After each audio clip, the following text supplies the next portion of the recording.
यशोमती मैया के नंद लाला।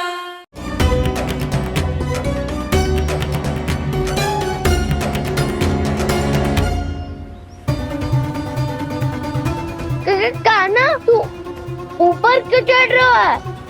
अरे ऊंचाई से देखूंगा तभी तो गेंद दिखेगी।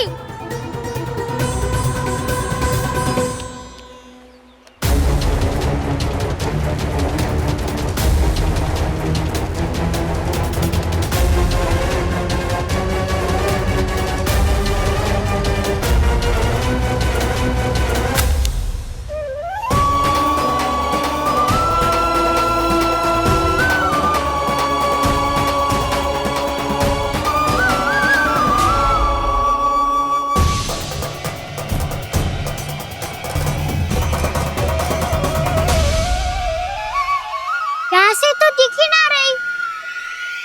सुबह मैंने वहीं से फेंकी थी ना? ना वहां से फेंकी थी। कहाँ से? नहीं कहना वहां से। समझ ना आ रहा, ठीक बताना कहाँ से फेंकी थी?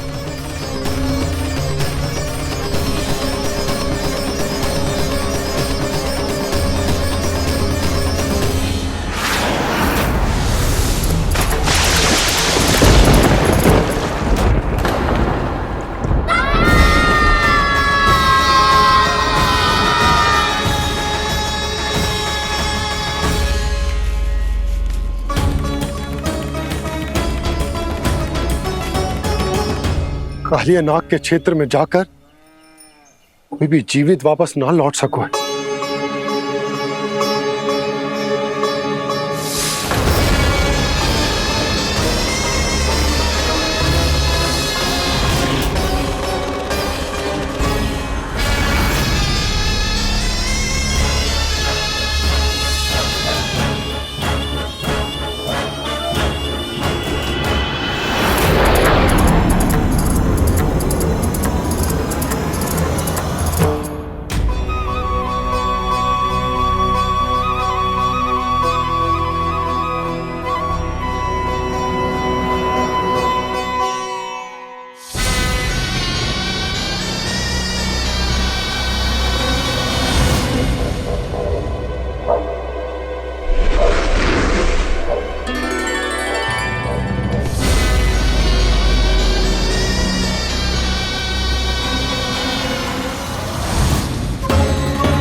क्या किया गाना ने? कालिया नाग तो उसे देखते ही निकल जाएगा।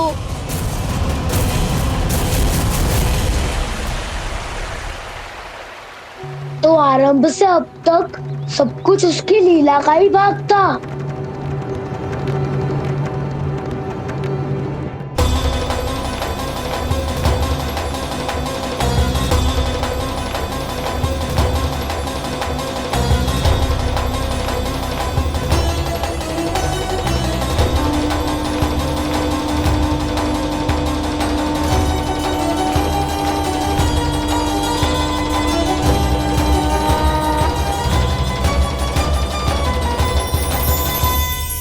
इतना सुंदर रूप, मनमोहने वाली मुस्कान, अद्भुत तेज और भगवान जैसी दिव्यता।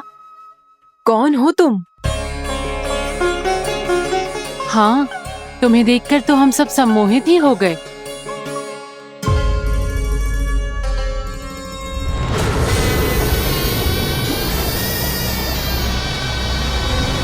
तुम जो भी हो बालक, वापस लौट जाओ।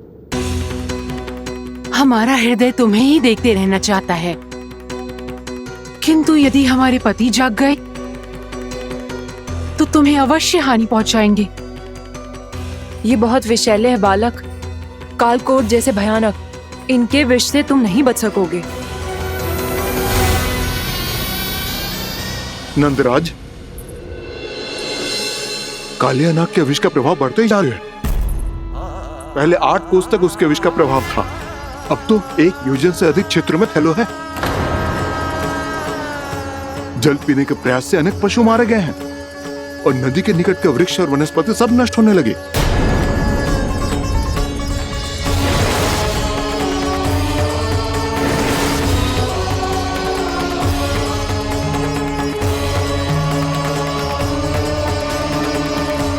इनके विष की तीव्रता इतनी अधिक है बालक कि इनके संपर्क में आने वाले को तड़पने का भी अवसर नहीं मिलता। इनके विष की अग्नि क्षण भर से भी कम समय में प्राणवायु को जलाकर राख कर देती है।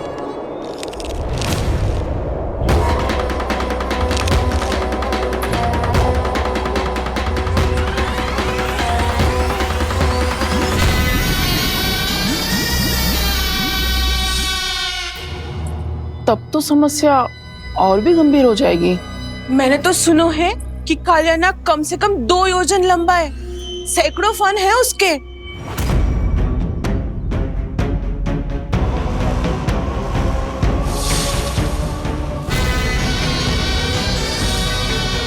इसका अर्थ तो ये है कि हम दोनों ओर से फंस गए। एक और कंस को 1 कोटि कमल पुष्प देने जो कि कालियानाग के क्षेत्र में पड़ते हैं, और दूसरी ओर उस कालियानाग का विष यमुना जी के क्षेत्र में बढ़ता ही जा रहा। इसके कारण हम ही नहीं, निर्दोष पशु पक्षी भी संकट में। इन दोनों समस्याओं का एक ही समाधान है, उस कालियानाग का सामना करना। और ये ना समझ आ रहा कि हम ये करेंगे कैसे, क्योंकि ये बात साधारण मनुष्य के बस की ना है। हमारे लिए ये असंभव है।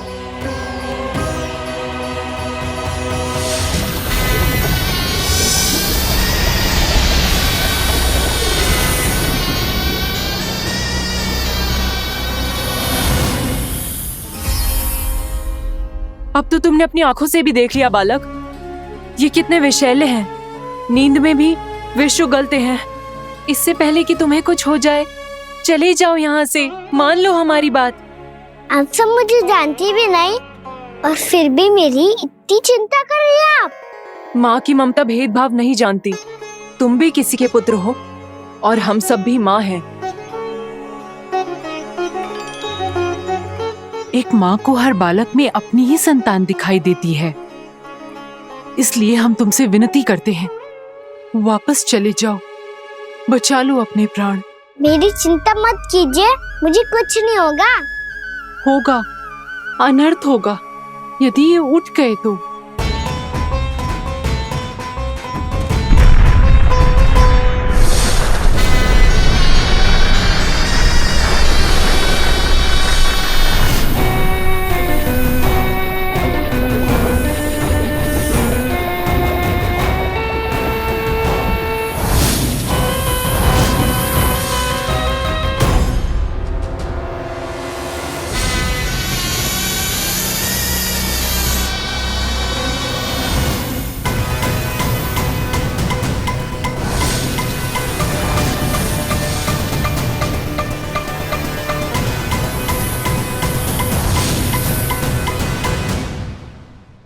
सामने होते हुए भी अपने इश्क को केवल वही देख सकता है जो अपना अभिमान त्याग चुका हो, पर पूर्व जन्म में मेरा भक्त होने के नाते मेरा सत्य स्वरूप देख पाने में मुझे इसकी सहायता करनी चाहिए।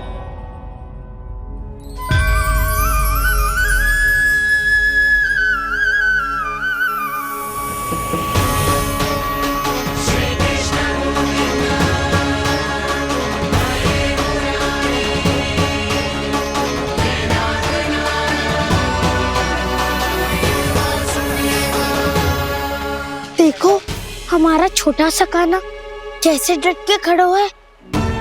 इतने विशालकाय, इतने महाभयंकर सबके सामने।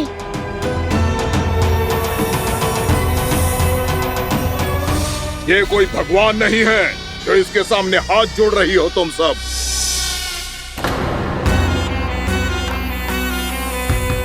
एक सामान्य साधारण बालक है ये, जो ये तक नहीं जानता कि इसके सामने है इसका काल, कालिया।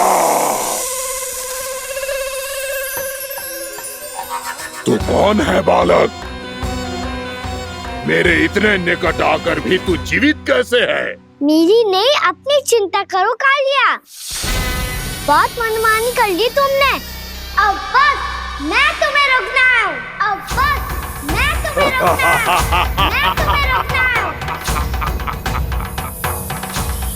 बित्ते भर का है तू, मेरे विष के बारे में जानता ही क्या है?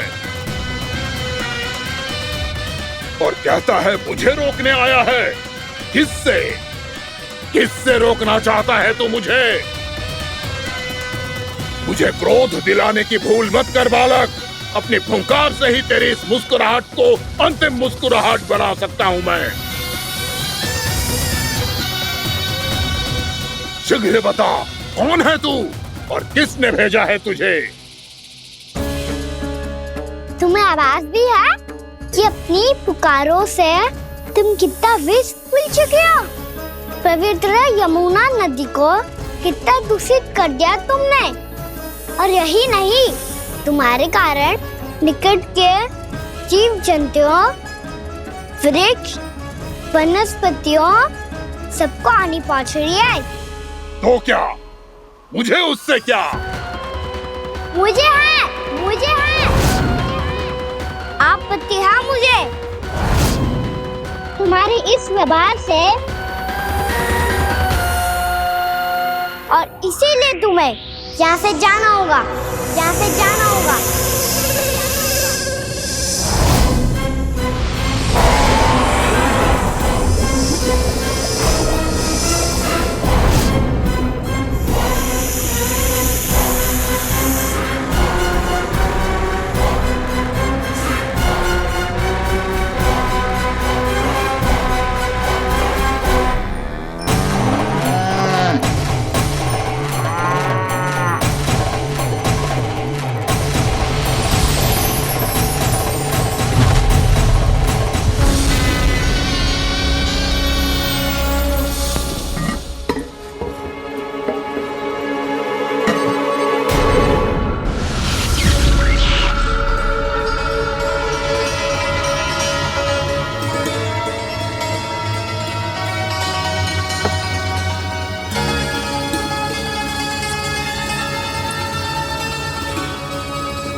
मुझे आदेश देने का साहस भी कैसे किया तूने? इस क्षेत्र को मैंने अपना राज्य बनाया है। मेरा परिवार रहता है यहाँ, और तू मुझे यहाँ से जाने के लिए कह रहा है? हाँ, क्योंकि तुम्हारे यहाँ रहने के कारण अन्य जीवों को हानि हो रही है, और मैं ऐसा नहीं होने दे सकता। मैं तो बस वही कर रहा हूँ जो एक सर्प का स्वभाव है। विष फैलाना स्वाभाविक है मेरे लिए। इसलिए मुझे चुनौती मत दे बालक। चुनौती तो मैं दे चुका हूँ कालिया। अब तो बस तुम्हें स्वीकार करनी है।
मैं भी चेतावनी दे रहा हूँ। यहाँ से चले जाओ। अपनी भूल को पहचानो कालिया। तुम जो कर रहे हो वो अनुचित है।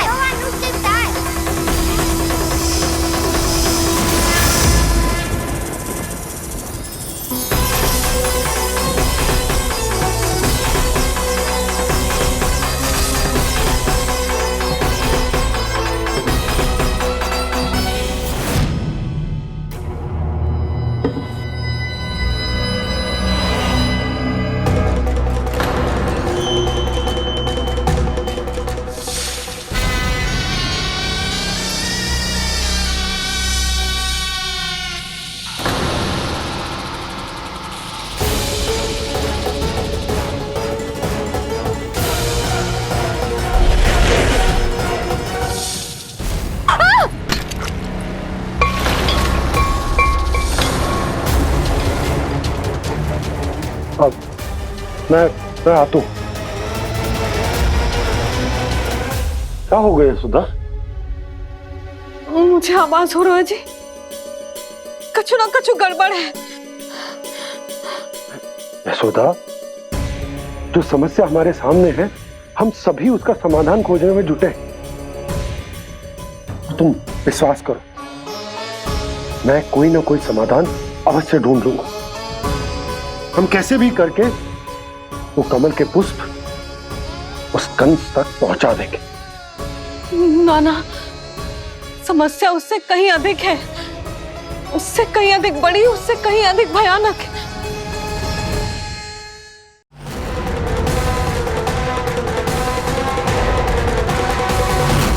विस्की ये बूंद से ही सबके प्राण चले जाते हैं।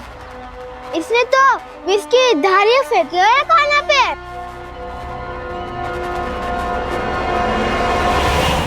कान्हा कैसे बच्चे को अधिक विष से? इसका विष तो क्या, ये सर स्वयं भी छू तक नहीं पाएगा हमारे कान्हा को।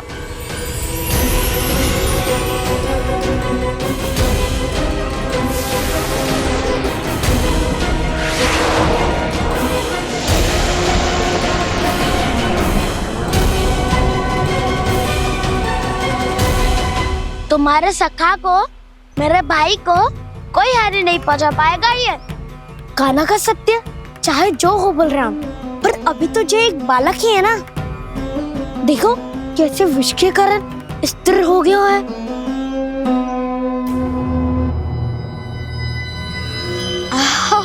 हाउ सर्फ ने कितनी आसानी से अपनी पूंछ से बांध लिया है। मुझे यहाँ से भगाना चाहता था ना तू? अब मैं तुझे दिखाऊंगा अपना सामर्थ्य। ये मूर्ख किसे बांधना चाहता है अपनी पूंछ में? उन्हें जिनका विस्तार सारे ब्रह्मांड में है, या उन्हें जो स्वयं अनंत है? पर देवराज, प्रभु ऐसा करने ही क्यों दे रहे हैं कालिया को? आप सब भूल रहे हैं देवगण, कालिया पूर्व जन्म में प्रभु का बहुत बड़ा भक्त था। उसी भक्ति का फल मिल रहा है अब इसे। वैसे भी भक्तों के मन का भाव सबल हो तो भगवान तो सहज ही बंध जाते।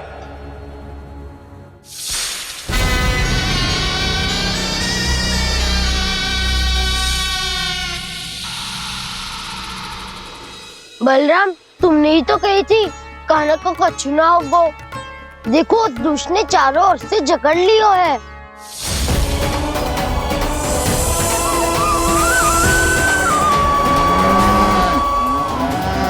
जी, क्या कह रही हो तुम? सुधा जी, क्या हुआ? घबरा क्यों रही हो आप? सुलक्षणा, मुझे आभास हो रहा है कुछ बहुत बड़ी अनहोनी हो गई है। नंदराज, नंदराज, नंदराज,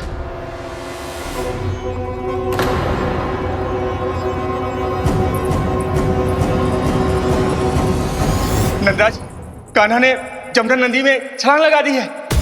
कान्हा ने जमदग्नि नदी में छलांग लगा दी है। कान्हा ने जमदग्नि नदी में छलांग लगा दी है। कान्हा जमुना में कूद गया है। मुझे लगा था आज कछु गड़बड़ होने वाली है। मुझे आज कान्हा को ना जाने देना चाहिए था।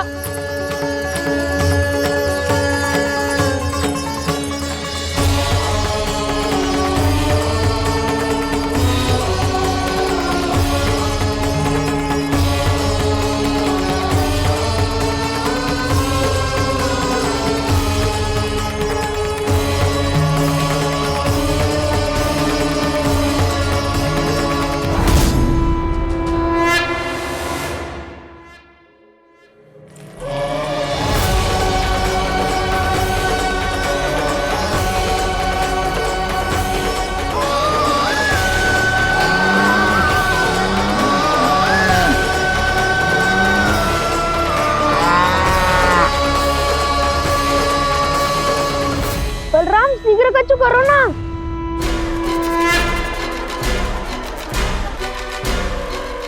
कच्चू भी करो पर कान्हा को बचाओ। नाग बहुत भयंकर है, कान्हा अकेले ना संभाल पाएगा इसे।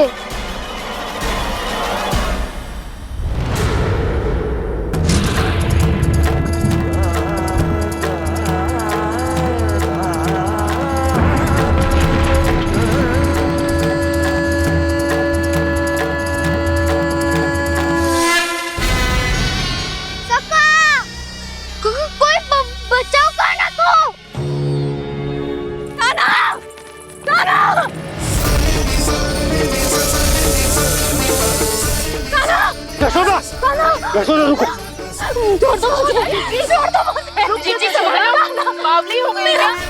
जीजी संभालो। देखो अब कैसे तुम्हारे अस्थियों को तोड़कर छोटे छोटे टुकड़ों में बदल दूंगा मैं।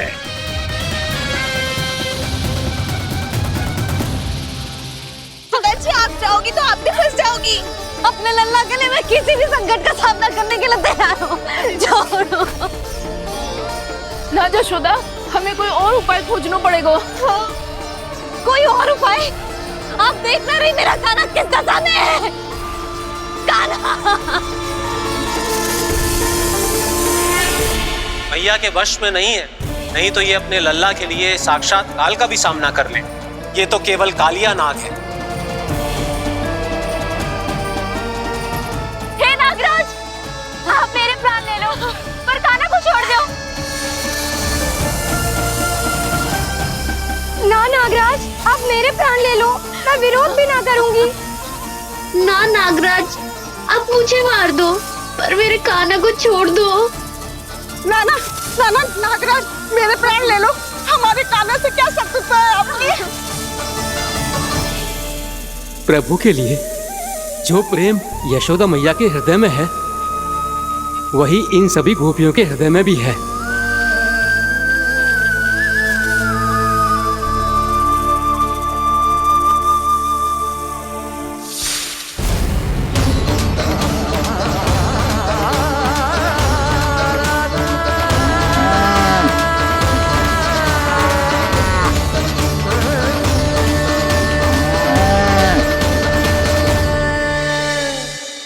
यशोदा, यशोदा,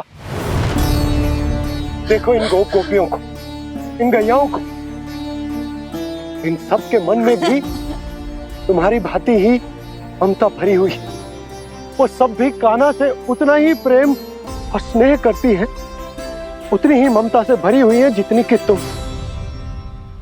तो तुम ही सोचो, जिसके साथ इतनी ममता और इतना स्नेह, इतना प्रेम, उसका कोई क्या कर सकता है? उस कालिया नाग का विष इस सब आशीर्वादों के सामने कछु ना है। कछु करो जी। उसे बोलो वो मेरे प्राण ले ले, मेरे कान्हा को छोड़ दे। यशोदा,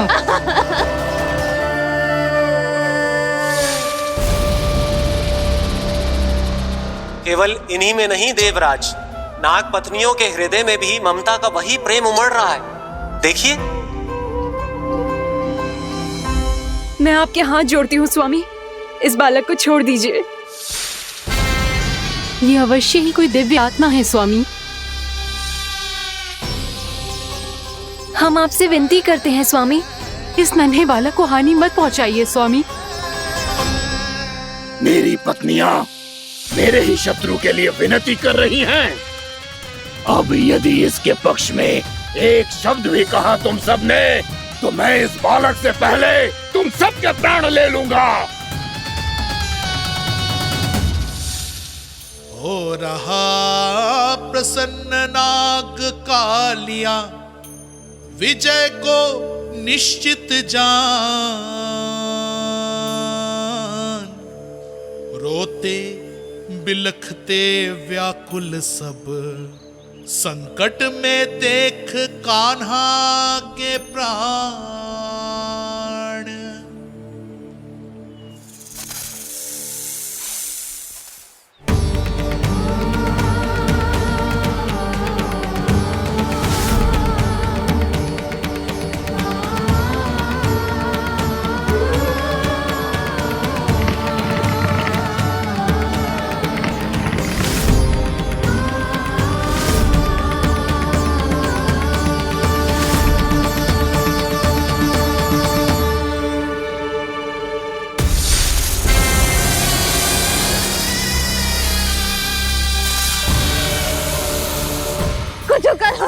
अपने लल्ला को बचा लो, कोई तो कुछ करो।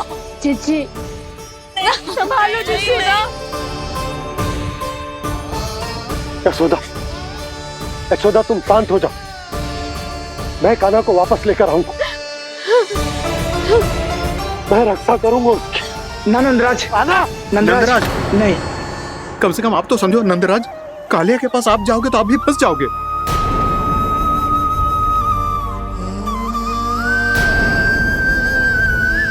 बलराम, तेरा भाई इतनी भीषण संकट में है और तुझे जरा भी दुख ना हो रहा? क्या आप सब अब तक नहीं समझ पाए कि कान्हा सच में कौन है? छोटे बाबा, आप तो उसका सत्य जानते हैं ना?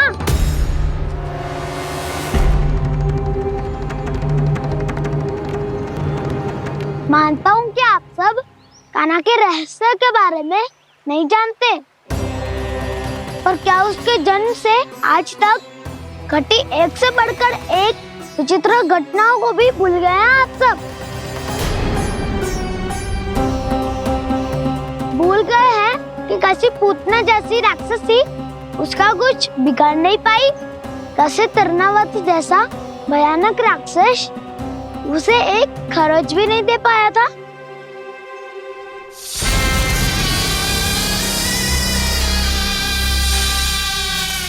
आप सबने अपनी आंखों से देखा था ना, बकासुर से कान्हा की रक्षा करने देवता स्वयं आए थे, पर सत्य तो ये है कि वो सभी देवता भी उस असुर के सामने असमर्थ हो गए थे। तब कान्हा ने बहुत ही आसानी से उस भयंकर असुर का वध किया था, एक ही बार में धराशायी कर दिया था उसे। तो आप सभी सोचिए, बार बार ऐसे असाधारण कार्य करने वाला बालक साधारण कैसे हो सकता है? अब तो आरंभ से ही सारा सत्य जानते हैं छोटे बाबा। रहस्य छुपाने में सदैव कान्हा की सहायता करते आए आप, और आज आप स्वयं ही उसके सत्य को भूल रहे हैं। और तुम सब भी तो जानते हो कान्हा की शक्तियों के बारे में, तो क्या तनिक भी विश्वास ना है अपने सखा पे? बलराम, जे तू क्या कह रहे है? मैंने जो कहा उसका एक एक शब्द सत्य है छोटी माँ। यदि प्रभु की इच्छा हुई तभी कुछ ही क्षणों में सब कुछ अपनी आंखों से स्वयं अनुभव कर लेंगे आप।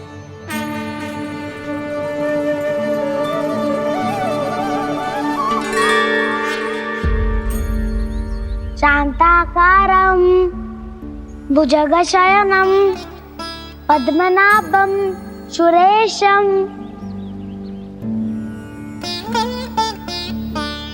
विश्वाधारं गगनसदृशं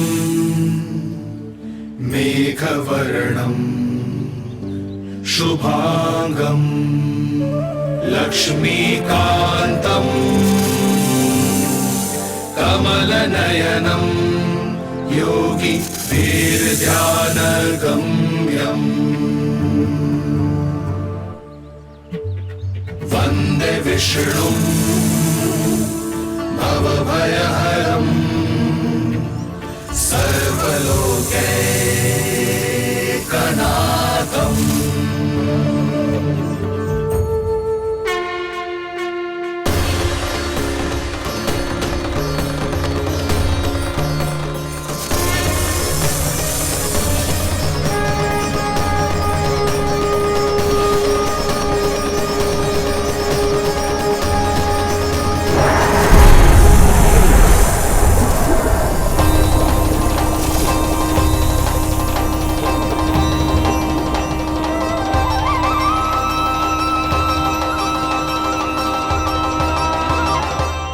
तुझे क्या लगता है बालक कि तू मेरी जकड़ से निकल गया तो अब बच जाएगा तू?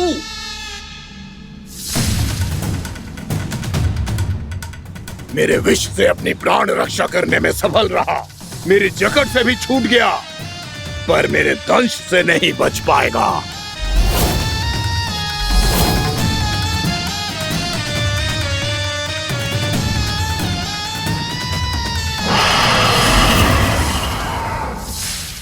अब भय से भाग रहा है, पर मैं तुझे मृत्यु देकर रहूंगा।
मेरा नन्हा सा कान्हा कितनी देर भाग पाएगा?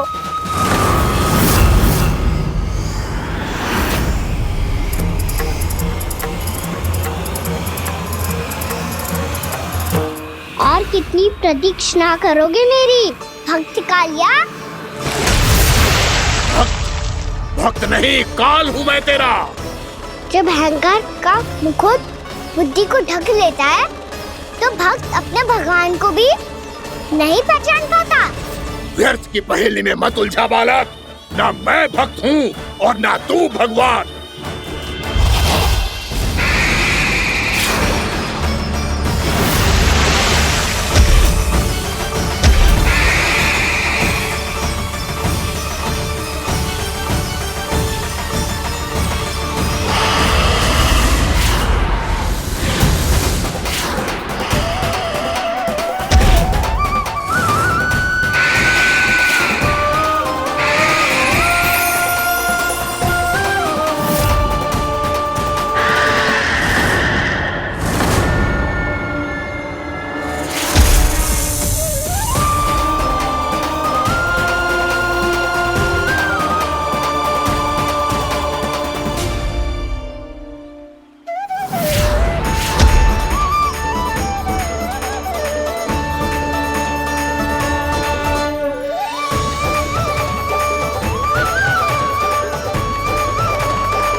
आप सब जिसके लिए इतने व्याकुल हो रहे थे, उसे छूकर कालिया नाग का हलाहल जैसा विष भी चरणामृत बन गया है और यमुना जी के जल में फैल चुके विष के प्रभाव को भी नष्ट कर रहा है।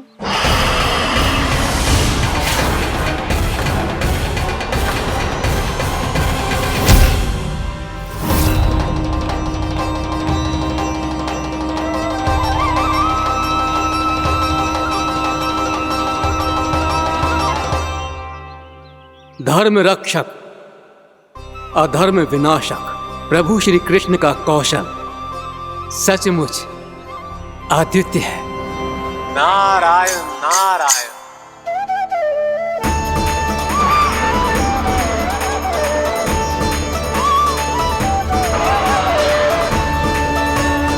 मेरा भार तुम्हारे भीतर के अहंकार का प्रतीक है कालिया।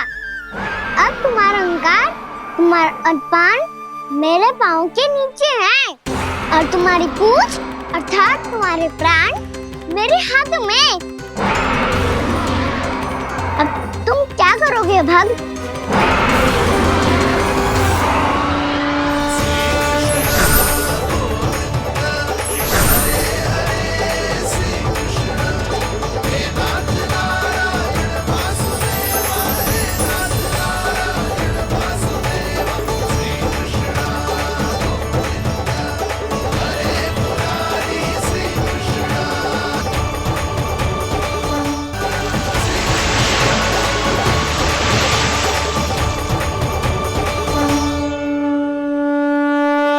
प्रभु, भले ये आपको पहचानने में असमर्थ हो, पर हम सब ने आपको पहचान लिया है।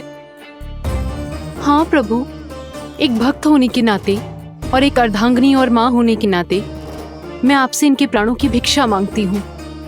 अपनी कृपा दिखाइए और इन्हें क्षमा कर दीजिए। आपके लिए मित्र और शत्रु में कोई अंतर नहीं प्रभु। उसी तरह आपकी कृपा और दंड में भी कोई अंतर नहीं। दोनों दया ही तो हैं, अकारण ही किसी को प्राप्त नहीं होती। हमें विश्वास है कि हमारे पति को मिला ये दंड कोई अभिशाप नहीं है, आपका वरदान है। ये सत्य है प्रभु कि इनसे बहुत से पाप हुए हैं। इनके विष से बहुत सारे जीव जंतु को हानि पहुंची है, पर अब आपके चरण इनके शीश पर पड़ गए हैं। ऐसी कृपा तो बड़े बड़े महान महात्माओं को भी दुर्लभ है, और इन्हें प्राप्त हुआ तो अवश्य ही ये किसी महान पुण्य का ही फल है। हे प्रभु, उन्हीं पुण्य कर्मों की शक्ति का आह्वान कर मैं आपसे विनती करती हूँ, इन्हें प्राणदान दीजिए।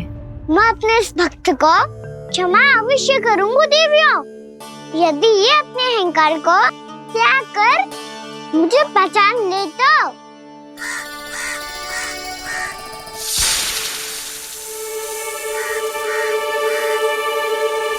मैं तुम्हें श्राप देता हूँ, जितनी विषैली तुम्हारी जिह्वा है उतने ही विषैले सर्प बन जाओ तुम।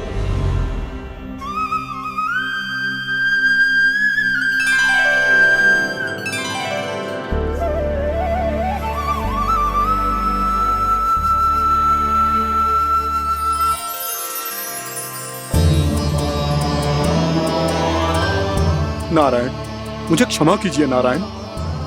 मैं तो आपका परम भक्त था, किंतु मैं आपको पहचान नहीं सका। इसका दंड तो मुझे मिलना ही था, किंतु मैं अब प्रायश्चित करना चाहता हूं। इसके लिए यदि आप मेरे प्राण भी ले लेंगे तो भी मुझे कोई दुख नहीं होगा।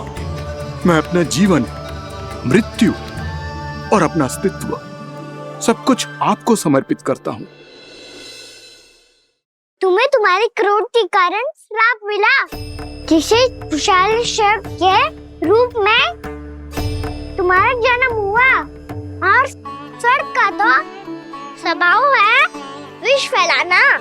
इसीलिए तुम्हें दंड नहीं दूंगा मैं, सिर्फ सभी अपराधों का पश्चाताप कर लिया। इसीलिए मैं तुम्हें क्षमा करता हूँ कालिया।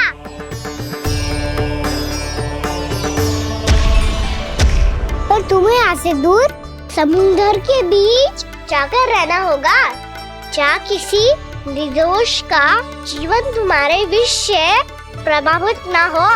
मैं चाहकर भी आपकी इस आज्ञा का पालन नहीं कर सकता।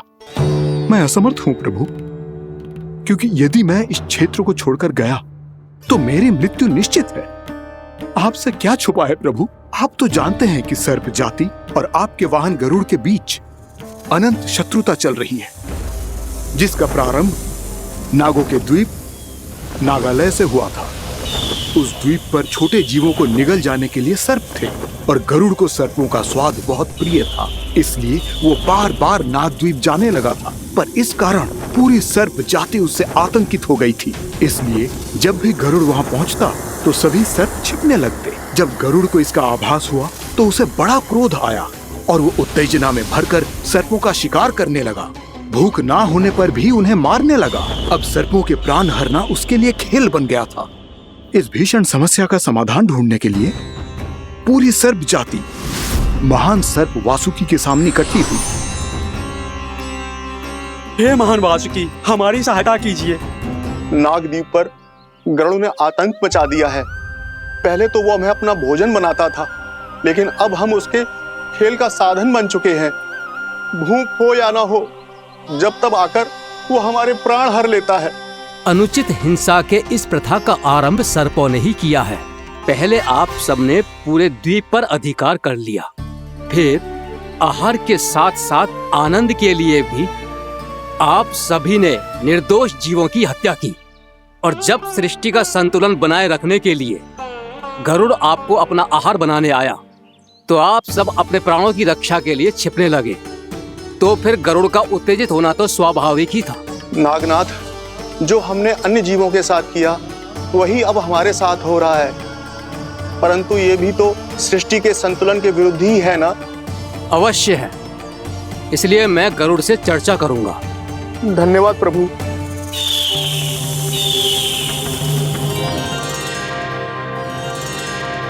कान्हा के नटखट लीला और मजेदार कारनामे देखने के लिए चैनल को सब्सक्राइब करें और बेल आइकॉन दबाना ना भूलें।